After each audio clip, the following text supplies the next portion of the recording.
When the credits start rolling, but the movie keeps haunting you. Before, after. Then it's time to tune in to Dismembering Horror. We'll talk about what worked and also what didn't. We'll dissect every aspect. Maybe some of we shouldn't. He turned out to be a completely unreliable asshole. Take it away, boys. Hello, Tim. Hello, Ryan. And hello, everyone listening. Thanks for being here, as she just said, for us here to Dismembering Horror. And I will say specifically to episode 191 of Dismembering Horror, where we will be dismembering Lake Mungo from 2008. Directed by and written by one and the same Joel Anderson. An Australian film by an Australian filmmaker, I presume. We can only presume, what we can't actually know. Tim, before that, I like to check up with when we've rewatched films we have previously dismembered. Since I was just been so excited about it since we watched it, as well as its prequel, X. I rewatched X. Nice. And just some things of note for the reflection. Remember when we first talked about it, I said it just felt a little weird having the old lady character Pearl be Mia Goth in old lady makeup. Mm-hmm. That did not distract me this time. In fact, it worked because it had the linkage to Pearl. Right, yeah. And because I just noticed some, as she's so wont to do, some great performances that I hadn't caught the first time. Specifically when she's the red tinged kill, like the first major kill that happened, the outside at the car, killing the dude who's trying to get away. There's this like longish take on her face when she's stabbing him. Mm-hmm. And it's just the kind of look she's making is something I haven't quite seen before in a... It's very Mia Goth. Scene. Yeah, sure. That's a good way to put it. It's very something. It's great. That's cool. I look forward to watching all three in a row or whatever order. I don't know which. Right? It'll be fun to mix the orders over the years. Anyway, still just very excited for that film. Let's see. Unless you had anything else, if we could say the same for this episode's film. No, just living life over here. We just had Halloween. Happy belated Halloween, everyone. What a time. Yeah. Triple costume year for me. Oh, yeah. What were they? Well, apropos to your previous statement, I was the Scarecrow from Pearl, and Britt was Pearl. And then House of the Dragon, I was King Viserys. The last one, we both went as Ash from Evil Dead. Great. Dueling Ashes. Cool. Yep. All right. Well, hey, if we're jumping into Lake Mungo here, I didn't even mean that as a whatever. That's funny, though. We like to watch a trailer as we do. So here we go. So I said from 2008, written and directed by Joel Anderson, Lake Mungo. I feel like something bad is going to happen to me. It hasn't reached me yet, but it's on its way. Family and friends The normally of Alice tranquil Palmer setting of Ararat's gathered to pay Mortal their Dam final was shed respects to a Alice young Palmer woman role. taken too soon. 10 days after Ellie's funeral, stuff started happening around the house. Sounds seemed to come from Ellie's old room. They didn't really relent, so I thought, well, I'll just set up a camera to, see anything. I looked back and there was footage of a figure moving across the hallway. The image was quite unsettling because it certainly looked like Alice. I want you to close your eyes. I usually videotape my sessions. Something was happening inside that house and I wanted to find out what it was. We checked the tapes. There was a ghost in our house. I don't know about you, Tim, but I had seen and heard of this film over the years on different top lists, people speaking very highly of it. In 2020, Mike Sprague of Dread Central included the film on his list of 10 awesome underrated horror movies to stream during the COVID-19 pandemic. Cool. Megan Navarro, Bloody Disgusting, also recommended the film, writing that the scares come subtle, often lurking in the background for only the most observant to notice. But Tim, I would love to know what you thought of this film per our rating system. Would you tell yourself to avoid, stream, rent, or buy Lake Mungo? Well, I mean, I guess I would agree with this notion that it was a top movie to stream during the pandemic or anytime, because I'm a stream. Oh. Not what they meant, but it applies. In this case, it's what I meant. It just, I think it's okay. I enjoyed it, but I think that it's kind of, there are problems with its construction that outweigh the good for me. And Great. So, that kind of leaves me at a stream. I like it, and I think there are some really cool ideas. And I mean, I guess I agree with that previous statement that you have to be extremely observant to catch some of the scares or whatever. And maybe some of that stuff is better elucidated if you watch it a second time, because you kind of know what's going on and what to look for. But I'm not sure I'm going to watch it a second time, so it's a stream for me. Unless I forget I watched it 50 years from now, I don't think I'm planning on watching it again either. It's a stream, and then within our ratings, not a heck yeah stream it, but yeah, it had some things that I liked going for it, so worth it. Not a total avoid, but no, certainly not. I didn't like it though. I was very bored. Yeah, yes, I agree. I found it to be a bit of a slog. Okay, I was wondering if that was just me being someone who I'm never crazy about the whole like when I love the Naomi Watts ring and everything, but just as an easy example, like the whole trying to figure out the mystery of the thing and following the clue from this to that to this to that, I just don't really care. Right. And this movie was very much predicated on that. So well, I just kind of tuned out. I mean, I think in particular, this movie is maybe predicated on it, but doesn't fulfill that even. Great. So, that's why I was curious to hear from someone who does like yeah, I love stuff. A mystery. I love a like whodunit and figure it out. And I don't think this one gets there enough. Great. So not just me. Okay. All right. Well, can you give us a quick summary of what even happened in this film? We can all get on the same page, even though if you're here listening, we hope you watched it. Okay, well, yeah, sure. It's presented very much in documentary style, as if this was all real, and is the tale of a family whose teenage daughter drowned in a reservoir. Not a lake, not to confuse things with the Lake Mungo that the movie is titled after. She doesn't drown in Lake Mungo. Lake Mungo is a dry lake bed. Okay. Think about it. A little confusing. Yeah. But anyway, so she drowns. And that's really sad for everybody. And her parents are grieving, and her brother is grieving. And where to go? Her brother gets kind of obsessed with like film and photography and stuff like that, and begins capturing photos and video, and then discovering that he believes that his sister's ghost is showing up in those images and those films. No. Well, yes. He doesn't believe it. He's telling people that that's what's happening. He's showing people that. Let's put it that way. Yeah. His parents start believing it. They get a psychic. There's a lot of like, what's going on?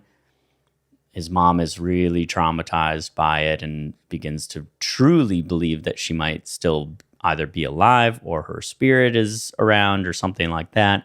Turns out the brother's just being a weirdo, I guess, and manufacturing her images into the film and photos, which is kind of a shit thing to do. But then Twistaroony, second Twistaroony. yeah, that's right. She actually is showing up in some of these images elsewhere, unnoticed. And they do some tracking down. They realize, like, okay, the last time we saw she not was seen, but like there's an event where her and her friends went to this area called Lake Mungo, which is like a deserty, dry lake bed thing. And she had lost her phone and some other things there, and they go and they dig it up and they find footage on the phone of her meeting herself, but the dead specter of herself. And that freaks her out. And then she ends up, it's like a prophecy or something, and she ends up actually drowning. There's some other sub stories that, like, she was sleeping with the neighbor couple. She's 15, so that's not really cool or appropriate on their part.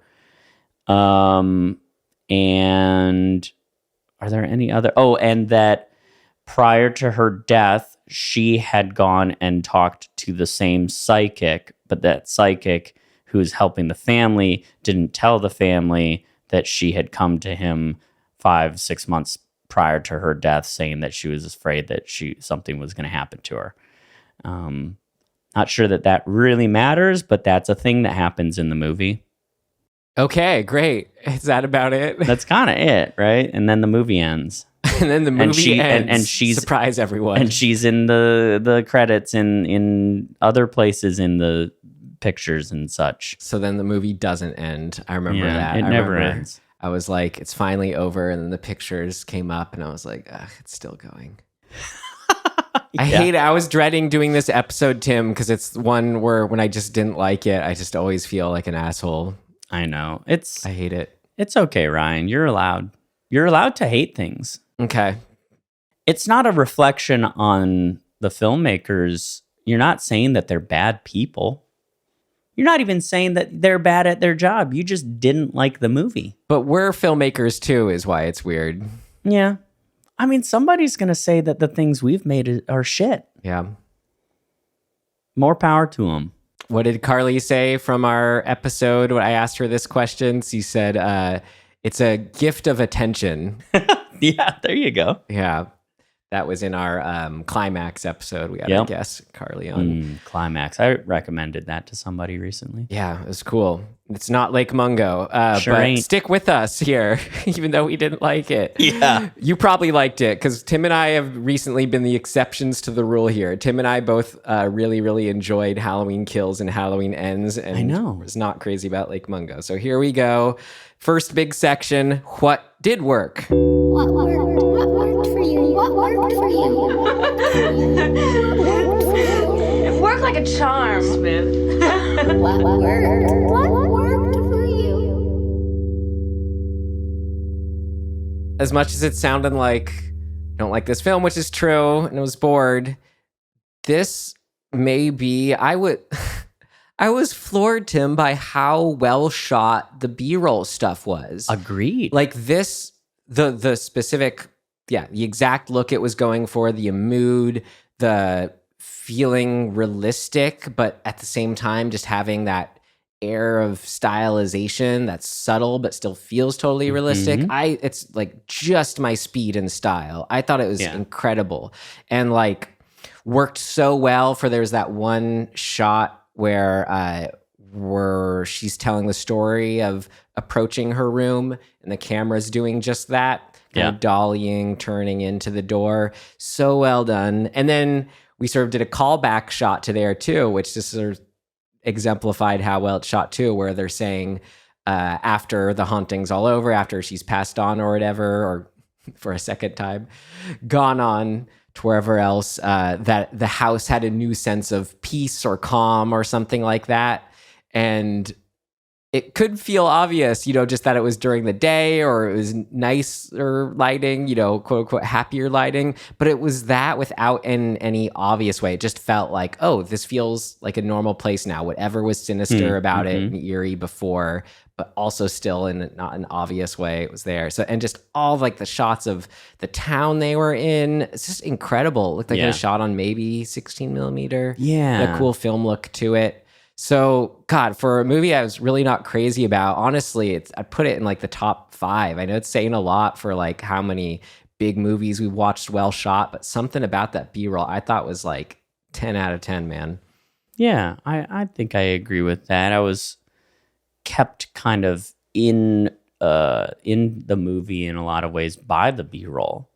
And like doing interview and docu-style filmmaking, like I guess you would think, okay, no problem, but there is truly it's an art form to get that right and to visually, when you're just interviewing people, keep your attention. So yeah, they did a really good job with that, and and the editing of intercutting the images and stuff. For me, the most interesting and compelling component of the whole film is the premise of the film, that she's showing up in these images. So like every time, an image comes up, I was, delighted to like scan it and like be like, okay, where is she? And then see her and be like, oh, there she is. I mean, granted, it doesn't necessarily evolve in any sort of storytelling way. Like it's just the same kind of thing. Like here's a new image. Where is she? It's like a Where's Waldo? You find her and then that's it. But nonetheless, I enjoyed all of that, like being able to play that game throughout the movie. So yeah, and not just getting to play that game, but the images themselves were super eerie. I didn't get tired of it every single time. There's a video or a picture and it froze on it or zoomed in on it. It had that eerie supernatural feel that is just so special when that does happen in a ghost movie. More to say on that and what did not work, but yes, in the moment, in the first half, all very cool. The experience of seeing those creepy ghost pictures. What else you got? Well, so it's hard because there are elements that kind of both work and don't work for me. But like, so for example, the idea of the son brother hoaxing the images and then seeing how he did it, like setting up a TV with like video of her off camera that's being reflected in a mirror or a window or whatever. I love that idea, and I think it looked cool, but there are narrative story execution elements that I think don't work within that. But in and of itself, as just an idea and the execution of the visual, I was really into it. I'm like, oh yeah, that's cool. That is how you would do that. Like, I love a hoax. Like they're fun. So in that sense, yeah, cool. I also think the unsettling nature of hypnosis interviewing and having the mom and her intercut a few times to see sort of how each of their hypnosis state sort of stories are intertwined or almost as if they are in conversation, I think was really cool and eerie. So I guess I'll just list a few things like that I like, the eeriness and the sort of foundational element that is either unsettling or a little just like it creates a mood. The subplot of the neighbors I thought was really interesting. Not in the overall story of it and how it plays out, but just as an idea that like your neighbor, these people that you didn't necessarily choose, right? Like we don't choose our neighbors, but oftentimes we try to find commonality and we try to like, and sometimes you get lucky and you go, oh, they're really nice people and you have them over for dinner or picnics or whatever. And there's this sort of casual social comfort that you have with these people. And to find out that they're doing a thing to your daughter that is A, illegal, but B, like immoral in a lot of ways and like abusive, and in spite of people being like, well, maybe it was consensual, it doesn't fucking matter. Like a teenager is a teenager. They don't have the faculties to evaluate whether or not this is a appropriate thing to be doing. And so to have that weird sort of like, it's like infecting the like sanctity of this idea of the like nuclear family and the like suburban safe realm that we live in, or we think we live in. And so like the cracks, the dirty, gross, evil, I guess, or just like immoral cracks that we see in the facade of suburbia, I think is really cool. And that tone is throughout the movie. Even with the interviews with like her friends and stuff, and having these other teenagers being perplexed by all of it. It's shattering this illusion of the safety of suburbia. And I think that all those things are really interesting concepts, and they are shown in ways and depicted in ways that add to this underlying like eeriness and feeling of dread and all those things. So those things for me are working. Well, building on that, and I'd be curious how you think this connects to all that. I liked that it was suggested her ghost could only kind of move on once her family knew about this secret double life or whatever. Sure, yeah. I thought that was really interesting, the idea that you have to let your family know like your true self in the deep, dark, secret way in order to find peace, or at least this character did. But did that kind of connect or build off of what you're just saying anyway? Yeah, I think that actually falls a little bit more into what didn't work for me, in that I just don't think it comes together. It doesn't land in a cathartic way. I was going off of I liked the idea in itself. Yes. Okay, so do I like the idea of that? Yeah, I mean, I've said this before, like these sort of haunting or haunted house stories often have this element of like, you know, the wrong that was perpetrated needs to be revealed in order for the spirit to move on, kind of thing. Sure. But like, I don't know. I didn't feel like it was in service to the overall story in this one. It just sort of felt like...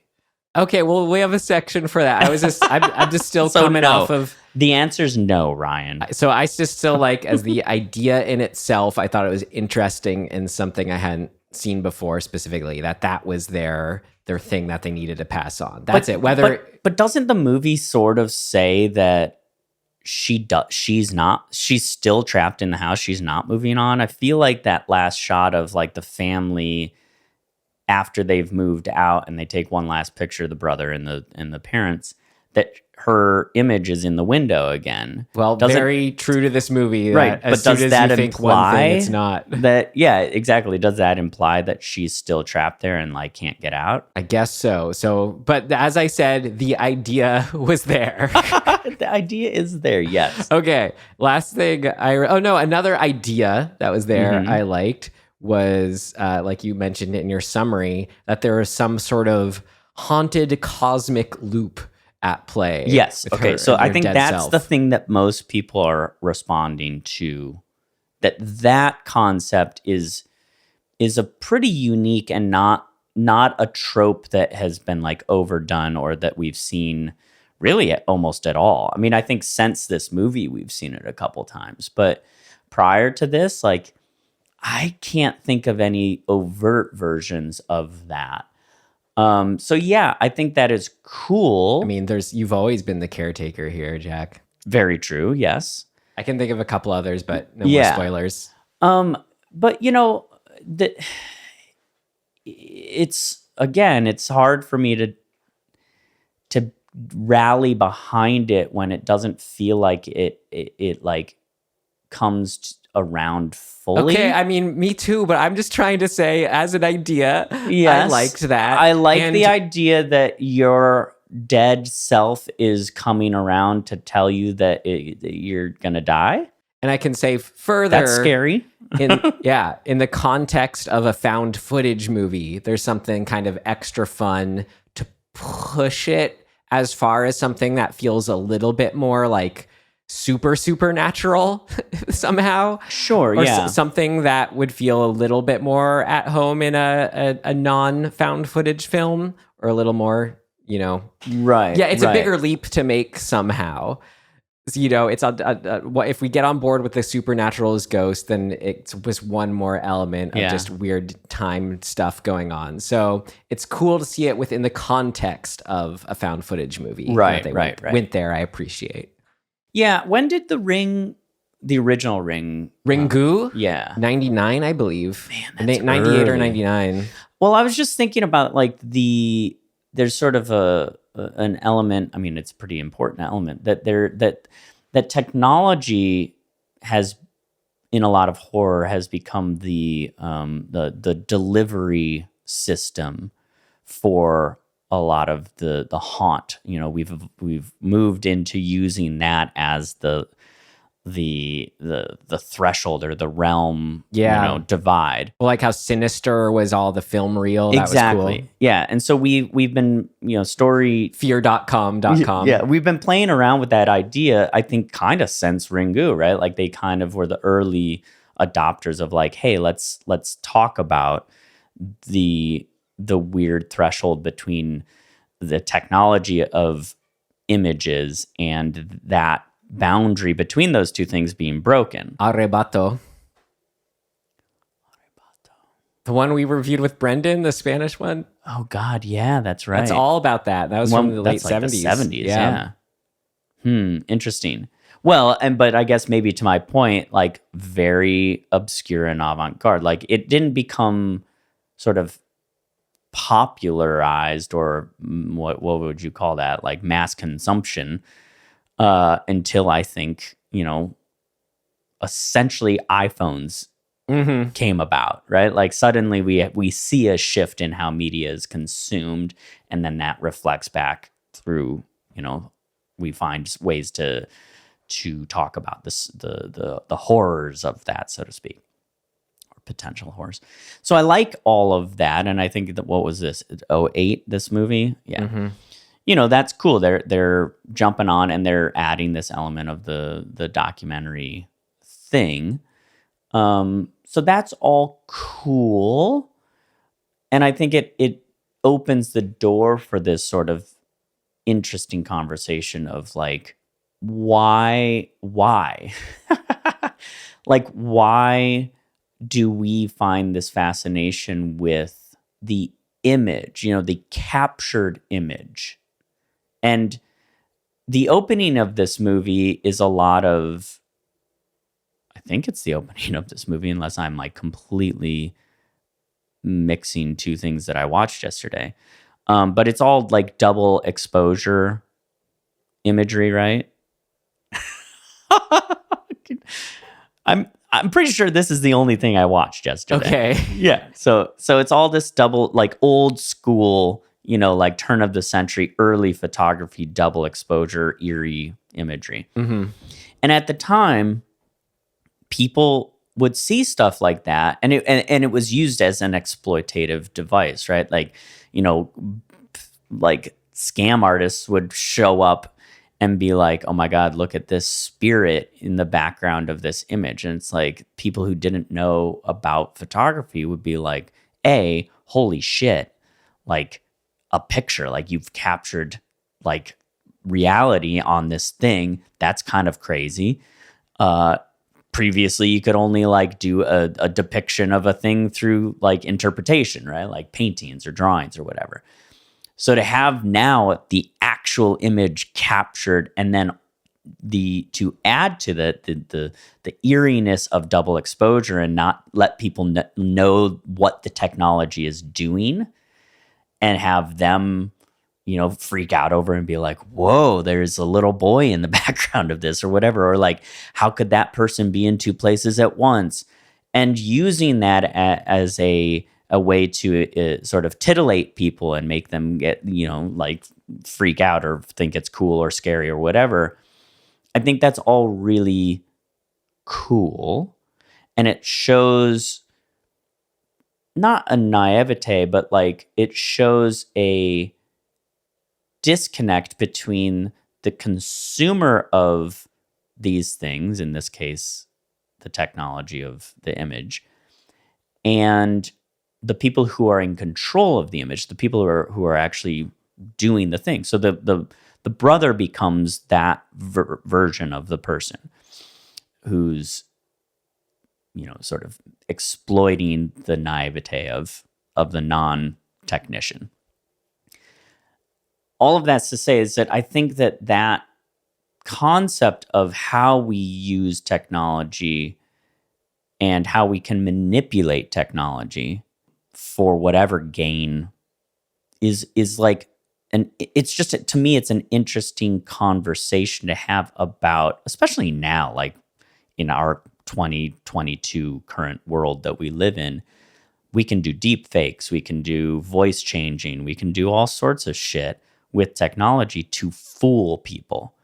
And so I like the scariness of that. And then so this movie's taking that one step further and saying, like, I'm not sure how to connect it necessarily or what they were attempting to connect, but they are saying, in spite of all of that, the spirit realm also does exist. So it's doubling down on it, I guess. Maybe it's sort of saying it's sort of, as soon as it tips a hat to the quote unquote skeptics, it goes right back the other direction as then a way to overall sort of suggest, hey, it's more complicated than any sort of first, oh, I believe it, or, oh, I don't believe it. Sure, yeah. Yeah, so those things, those concepts and the sort of usage of that is cool and interesting, and I think is maybe why a lot of people kind of, I don't think people are necessarily deep diving into that line of thought, but it's evocative at its minimum. And maybe it just like the effectiveness of it making us feel something is where the success of this movie lies. But that's a little like that to me. I'm like that's speculation. That's conjecture. I think the movie fails ultimately. Well, we have a section for that, Tim. But last thing I wanted to say in this section was, I hope this isn't somehow like belittling or condescending, but I loved how Australian it was. I love like Australian names and the accent, sure. And they're like words for things. Mm-hmm. Like a character we had named Kim Whittle and Marissa Toohey. And then the name of the movie, Lake Mungo. Mungo is so Australian sounding. I love it. So loved all the Australianness. And now, Tim, you can continue that thought you had for our next section. I'm assuming you're ready for it. I'm so ready. What did not work? It's not ready yet. Seems to work okay. No, something important's missing. What did not work? I don't want to get super specific, I guess. I just think that all of these things we've just talked about, they don't coalesce into something that makes your stomach drop out. Even though I know other people are saying that it had that effect for them. Well, I'm like, what moment would do that? The whole thing just kind of... I think people say showing like the moment where we see her phone footage of herself drowned, that she ran into her drowned self out in this dry lake bed, is supposed to be the thing that makes us all go, oh! It's interesting because even though we haven't dismembered it, we've talked about The Wailing or maybe other films that we've watched, other ghost films I can think of, it's not the top of my head, we've watched where the successful thing is the uncertainty in the moment, what it is you're looking at, if it is a ghost or a person or an aberration, something like that. Yet this one, it was an example where it was doing that, but it just didn't work, because by the time that happened, with the like her bloated ghost self seeing that or whatever, I was checked out from the midpoint twist, quote unquote, right, of all the creepy ghost shots we had previously seen being hoaxed. Yep. Because from that point on, I was just like, oh, okay, well, I'm just, anything could be anything, but not in the good Wailing way of, right, whoa, anything could be anything. Yeah. So just trying to like distinguish what that difference is. It's something about how you're just carrying the audience in the story. So how that specifically plays out, yeah, I'm not sure. But I was just so uncompelled by that. It felt like if this was, because this is all posing as a documentary, right? Right. So it felt like if this was an actual documentary, they would just say from the get-go, okay, so dude brother was taking these pictures that he faked, rather than just tricking the audience or not revealing that the first half of the movie. Like, why would a documentary withhold that information for suspense?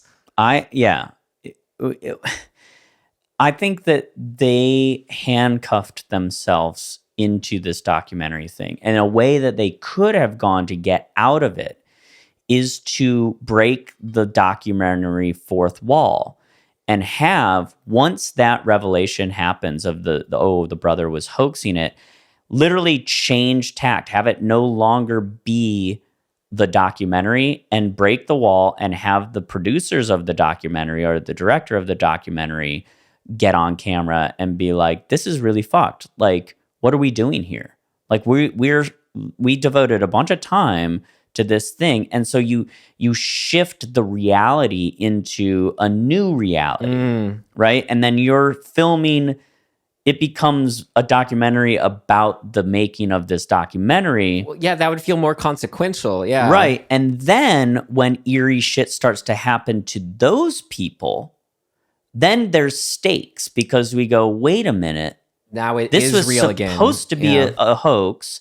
We just broke that reality into the actual reality where it is a hoax, and haunting stuff is continuing to happen. That ups the ante of consequence, of eeriness, of like, what is it creates the actual question to be more compelling and concerning to everybody, because then we're going, shit, we're in another upside down that makes no sense.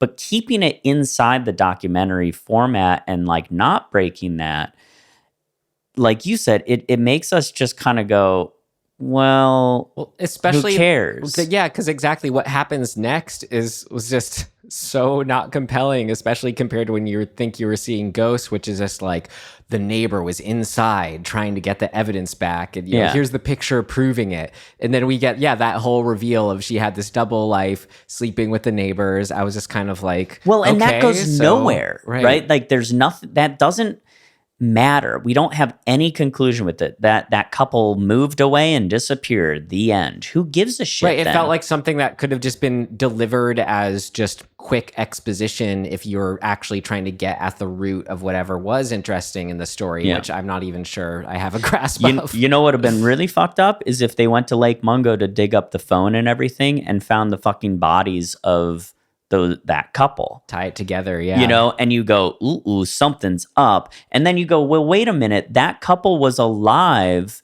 after she drowned. How the fuck did they end up dead in the hole that she buried her phone that has this footage? You know what I mean? You something suddenly go, whoa, supernatural. Whoa, like way more shit's going on suddenly, and like all bets are off.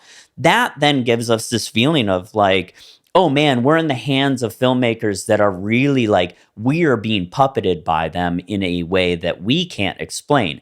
And to me, that's where you need to go if you're gonna go into this type of realm where you're really saying, hey, the supernatural exists. You don't know what to expect.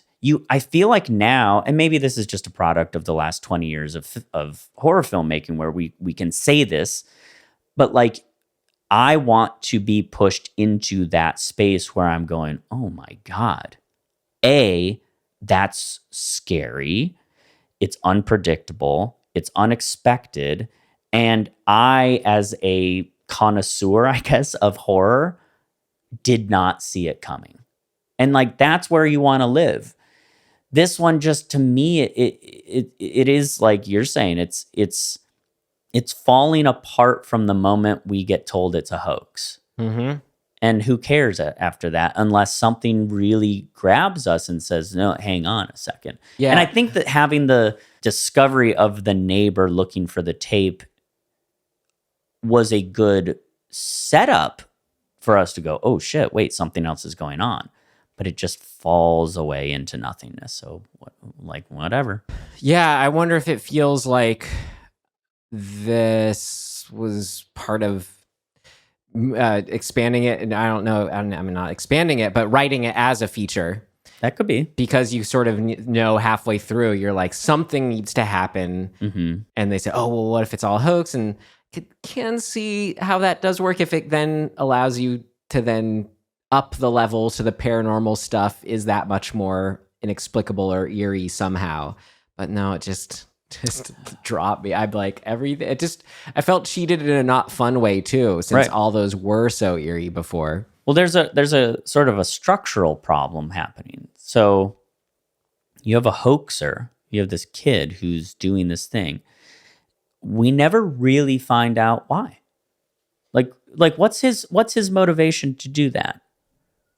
Because he wants his mom to have hope. Well, that's really twisted, right? That he's going to hang his mom out to dry so with the hope of making her not feel this despair. Well, that's a really twisted and messed up thing. So, I mean, that is the explanation. Yeah, like the Wikipedia says, Matthew actually, it is revealed that Matthew actually set up the sightings of the dead sister to give the family reason to exhume her body and give his mother closure. Sure. But like, he needs to actually be punished for that supernaturally. Like the fates need to say, that's not cool, dude. You can't do that. So what should theoretically, structurally happen is the actual hauntings should turn on him. Like he should start to pay a consequence for this thing that's like really not the way you like. It can be good intentioned, but it's the wrong thing to do. So there has to be a consequence to that, and there isn't in this, right? Like we get diverted over to this other couple. Again, no consequence for that couple either. So like that to me is the problem. Like once we learn these things, those people become the ones who need to be taught a lesson. And they're not. Like nothing happens to them. Nothing of consequences, even like remote, like, oh, they had to move? What? Okay. Whatever. Like it's too open-ended, loose threads that don't go anywhere. They just kind of fall away. And like the feel of the filmmaking and eeriness and music is all there and consistent and well done enough that I think if it works for someone, you just kind of get caught up in the mood and maybe it's still working. But for me, it just felt like it was just added to the slog of like, this is just all I think they were trying to do something a little more subtle, which is to tie together this like the ethereal plane and like time is a loop and like or a flat circle or whatever it is, and like we're all connected, but you know, like the residue of trauma is sort of everywhere, and it's all very conceptually sort of subtle. And I think I appreciate that, but I think without something else, some sort of, I don't know, some sort of catharsis, I guess. And like, I think they're trying to show us catharsis through the mom and maybe make it feel tragic, but it just doesn't, I don't know. It doesn't arrive at anything. It feels to me like they go, okay, well, I guess we feel better about this, and so we sold the house, and goodbye. What do you think it would do to make that again? Why? Yeah. Like I was saying, that should have been presented up front as a documentary, as a documentary would, of that he was hoaxing the footage and the pictures. What if that was more like inciting incident, or just sort of towards the beginning as almost setup? What do you think that would do to it? I think, I think that could work, because then what the movie ends up being about is not the mystery necessarily. And I mean, like, fundamentally what the movie would become about is the turmoil and the deeper family drama through this trauma that it would cause. And so the family never is at odds. I mean, almost nobody is at odds with each other in this film, right? The closest we come to that is the psychic medium guy. The dad, he just mentions he's betraying them by not saying that he had interviewed their daughter beforehand. I mean, they disagree on using him. He betrayed us, and we told him not to hang out.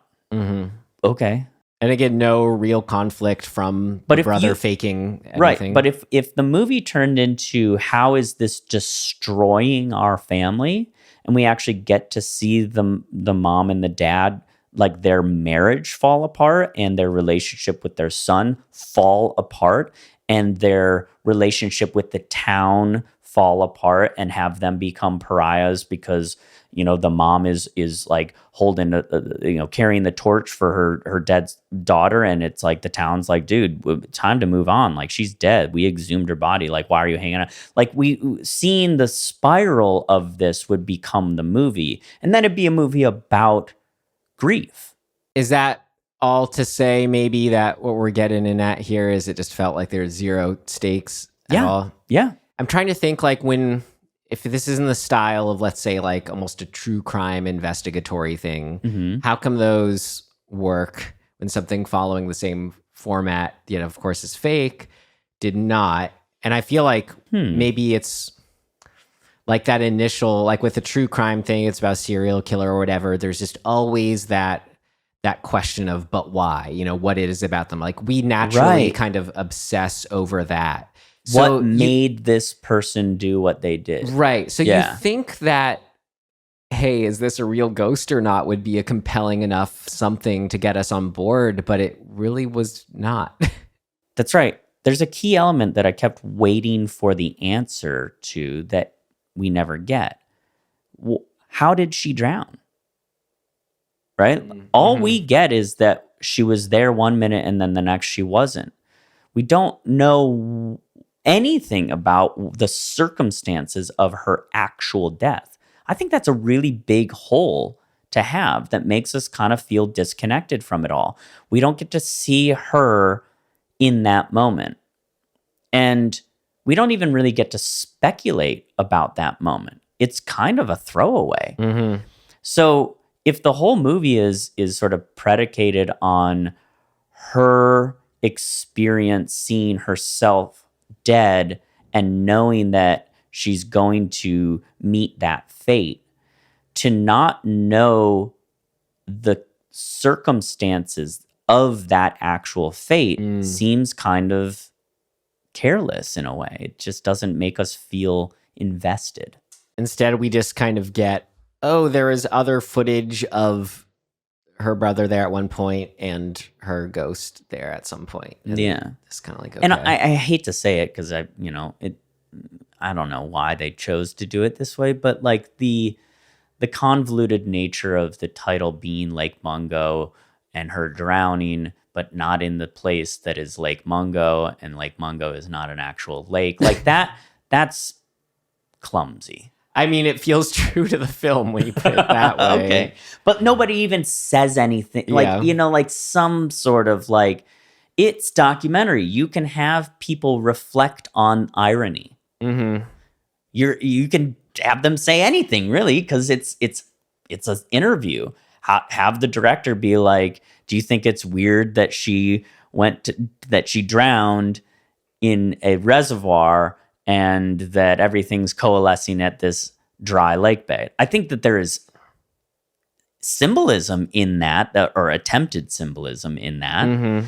but it doesn't feel, again, like it coalesces into something deeper and meaningful. I mean, maybe it was, like plotted out on the big board. It kind of seemed cool on paper, Right. or whatever that was. The Lake Mungo dry bed where she finds this, and then the drownings in the reservoir. I don't know. Maybe it was cool just as a story laid out, but it did not thread together that way. I would love to know.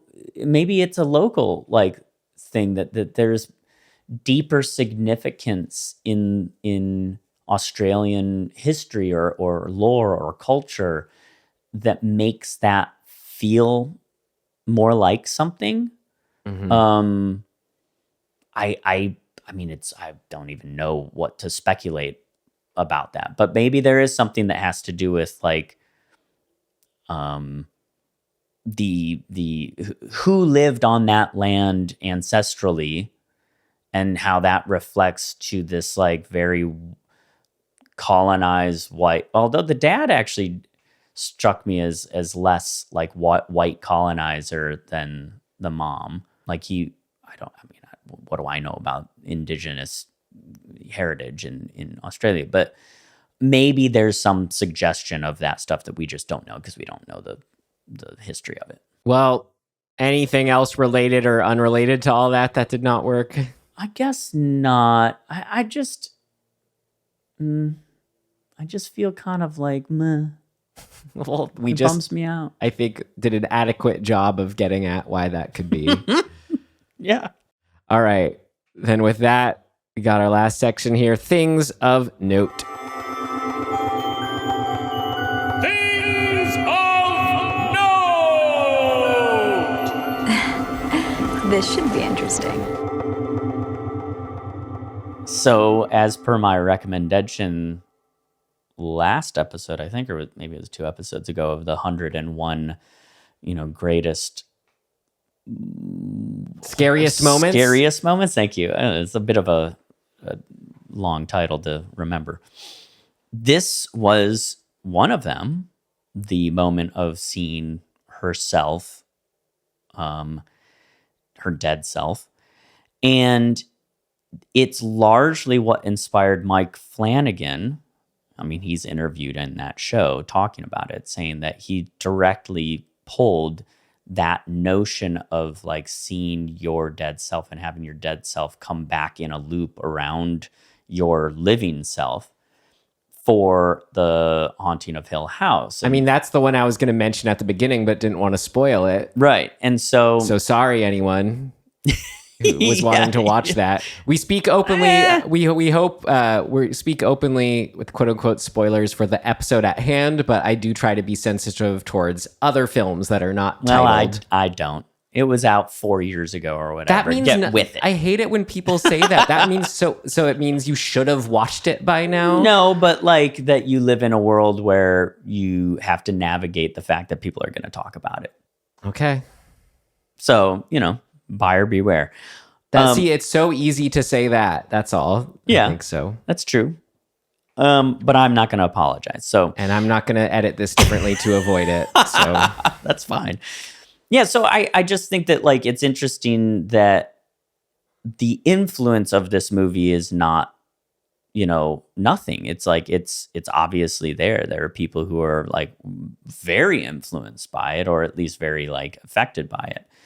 I just don't find it to be that compelling for whatever reason, but it's cool that. Well, don't say for whatever reason. We just tried to talk all about it. Right. But I just mean that it's cool that it's having an impact. That's great. That I mean, it sort of proves the point of how who gives a shit what anybody's opinion actually is. If it affects you, awesome. But yeah, they talk about it. You know, it's like one of the, I don't remember what number it is, but it's in there, and it's number one. It's not number one. Number one for everyone but Tim and Ryan. I just had, there was no written dialogue in the script, only the outline of the story. So the actors were tasked with improvising their scenes. I think it's something fun approach that you want to do when making a not mockumentary, a mockumentary style. Found footage is what it's called in horror. And then I think you could call it a fuckumentary, like faux documentary. Faux-umentary? Fuckumentary. Are we allowed to say fuck? We can say whatever we want. Yeah. But that was... Try not to. I just don't think that... You don't think that's going to catch on? It's pronounced faux. Fair enough. What if it was with an Australian accent? Faux-documentary. Speaking of which, last thing I had for things of note, just more fun Australia words. There was a screening of this film in Australia when it first came out at the Travelling Film Festival in where else but Wagga Wagga, Australia. Hey, what a place to live, Wagga Wagga. I love it. All right, Tim, if that's it for Lake Mungo and things of note, then we can wind down with some RecommenDEADtions. What do you got? Well, I would like to recommend Barbarian because I just watched it and I thought it was great and very strange in a great way. We can and say creepy. I saw it too in theaters when I was in Kirksville, Missouri. Did you? It's not one that we have dismembered. We could say a little something on it. Justin Long cracked me up. I love Justin Long. He was so funny as that kind of character. My favorite part, Tim, was the Barbarian. Is that what we call her? Sure. Holding out the bottle, trying to feed him, going, buh, buh, buh, buh. That was so good. I loved it. Yep. But last third half, just once we kind of got out of the house, I don't know, some of the commentary felt pretty forced. I don't know. Ending was just kind of, I like the flashback stuff was fun. I like the setup with the dad or the father, I guess. Yeah. Dad, father, same thing. What am I saying? Yeah. Sadly. But yeah, I don't know. It wasn't enough for me to go as far as recommending. It didn't really. That's interesting. The third act kind of fell apart for you. Is that what you're just kind of didn't live up to the sort of momentum of the and the intensity of the, I don't know. That's cool. I mean, I kind of, I wonder why I was able to just kind of ride the wave. I was into it. Cool. But yeah, I thought it was really fun. I don't know. I've heard mixed things a lot about it. So interesting. I wonder if a lot of people had, because it got hyped pretty hard. Yeah. And I wonder how much that influenced people thinking that it was going to do something else or whatever, which obviously we know happens. Happens to me often. I forget. I watched something recently where I was really mad at myself for having gone in with this particular set of expectations. Oh, Everything Everywhere All at Once. I didn't love. And I was kind of bummed because I think had I not heard anything from anybody, I could have just let the movie wash over me. But I was waiting for this thing to happen, this impactful moment where I was overcome with emotion, and it didn't. And I was like, oh, damn it. I hate that I know about, what other people experienced. I was the same way with that movie. And I'm getting sick. You're good at letting me know I should have to keep apologizing for everything I think and feel. But I think, how I kind of summed up why that didn't click with me. I thought it was great. Don't get me wrong. I did thought too. It was amazing. But why it didn't have that kind of amazing catharsis or a moment with it is it feels like, and this it feels like I'm being mean to everyone who it did do that for, but it's kind of like spirituality for normies. All these ideas of multiverses and psychedelics and interdimensionality. It felt like a very just sort of safe packaged way to kind of catch everyone up to these ideas that are very much have been in conversation for a while. But it was kind of just like a nice delivery for millennial normies. Right. Which sounds insulting, but I mean, I don't know how else to... No. You know what I mean? I don't think it's insulting. I mean, it's like... I mean, there's a better phrase than normie. Probably. Who knows? But yeah, it's like, I don't get mad at people for being hyped about the Marvel movies. Yeah. You know what I mean? It's like, I know a lot more than the average person because I spent the last 38 years reading fucking Marvel comic books. Like, so, but yeah, like, I wasn't overwhelmed, and I was sad that I wasn't overwhelmed. To show how cool and atypical I am, I'm going to recommend Dead Reflections of Evil by Damon Packard from 2002. Something I think more people should see. That's why I'm recommending it, of course. It's someone who's, Damon Packard's this pretty prolific filmmaker, but all on kind of just, that's his biggest film, Reflections of Evil, but just still, I guess, unacknowledged or just underground enough. But watching this film, Tim, it felt like a new kind of filmmaking that I just hadn't quite seen before. And it's just so exciting and refreshing when that happens still, you know? It's weird. I could see people getting offended with certain aspects of it, but it captures like grungy LA in the sort of like what feels like progenitor to, I don't know, maybe like a Tim and Eric type thing, or Eric Andre, that kind of like heightened sound effects, just playing everything up. Things getting in this like repetitive to a point where you just sort of are in this weird nightmare zone, but it's all just so homemade at the same time. I just thought it was like so inspiring that you could do so much with so little. It was one of those films. That's cool. And it ends with this shot in secret scene in Universal Studios. So it's always fun to see. When I know you recommended the Tomorrowland one, the Disneyland one. So Escape from Tomorrow. Yeah, so might appreciate that aspect too. It's long. Even the filmmaker, David, he admits like, oh, it's way too long. But I think that's part of the, while Lake Mungo was a bad slog, this was you're just thrown to another weird dimension slog that I don't think hurt it. Even if it was challenging at times in that sense, I still fully recommend it. 5 out of 5. Reflections of Evil. Cool. Yeah, usually I don't want to say that much on a recommendation. And I have some fun ones queued up here too. I'm set for a bit. All right. Well, that is it. You can find us wherever you found us. Our big ask is, if you enjoyed being here, tell a friend. Got a lot more coming up. New year here soon. We'll fill you in on all our 2023 plans soon, but we got a few more until then for you. So in closing, whether it's a dam or a lake or a reservoir, thanks for listening. And we'll see you next time. Goodbye.